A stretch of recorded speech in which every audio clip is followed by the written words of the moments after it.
Mi nombre es Jorge de la Cruz y hoy vamos a platicar del nitrógeno no proteico. El nitrógeno no proteico, como su nombre lo dice, es cualquier fuente de nitrógeno de la dieta que proviene de una fuente diferente a la de los aminoácidos o péptidos que conforman la proteína como tal,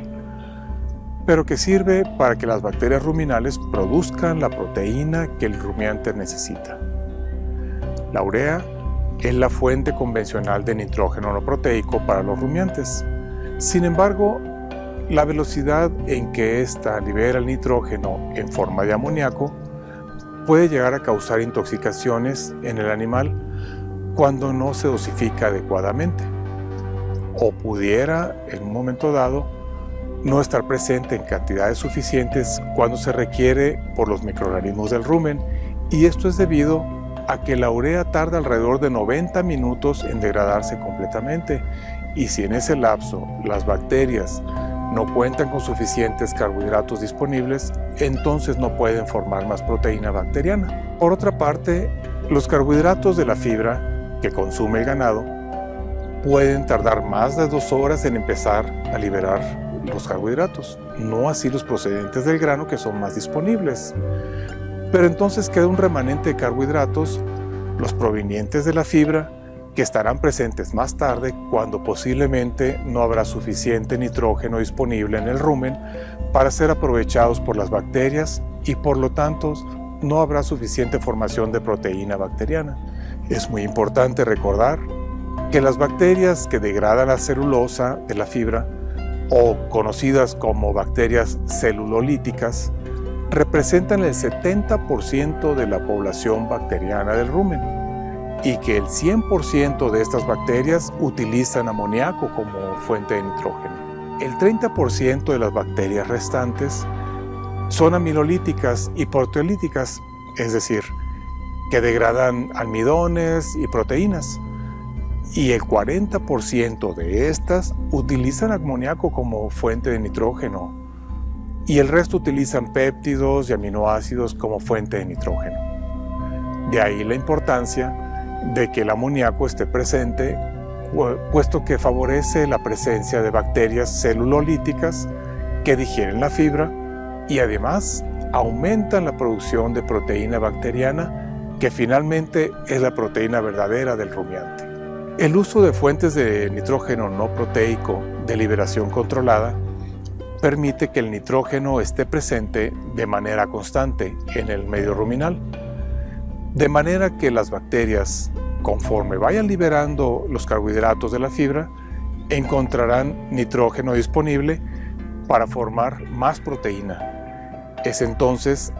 cuando se dice que el rumen entra en sincronía, es decir, las bacterias encuentran los nutrientes necesarios para sus funciones de manera constante. Esto es de particular importancia, puesto que en un rumen bien sincronizado se maximizará la producción de proteína bacteriana, que, como sabemos, es la proteína verdadera para el rumiante.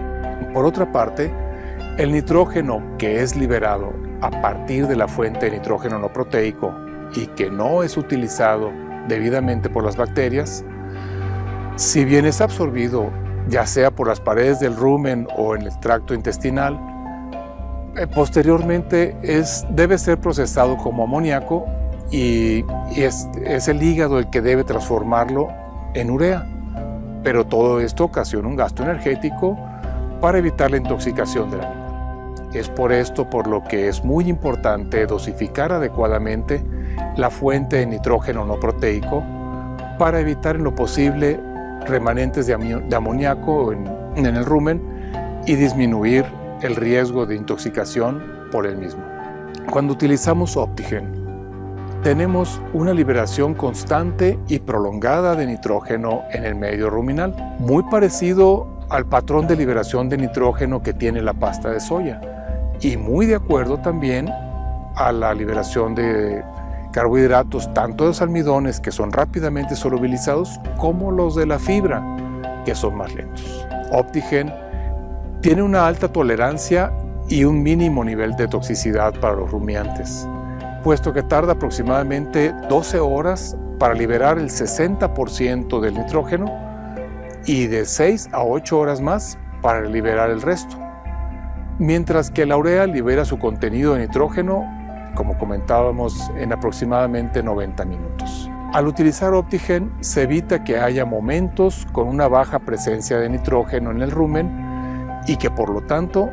las bacterias disminuyan la síntesis de proteína. En un estudio se infundió intrarruminalmente una dosis de nitrógeno no proteico equivalente a 70 gramos de urea por cada 100 kilos de peso vivo, con 3 diferentes fuentes de nitrógeno no proteico. Esto originó que el grupo en el que se utilizó urea se causara sintomatología de intoxicación a los 20 minutos post-infiltración. En el siguiente grupo, que fue tratado con una fuente comercial de nitrógeno no proteico, supuestamente de liberación lenta, esta sintomatología se presentó a los 30 minutos. Pero en el grupo tratado con Optigen no se presentó ninguna sintomatología, demostrando con estos resultados la alta seguridad y la calidad del producto.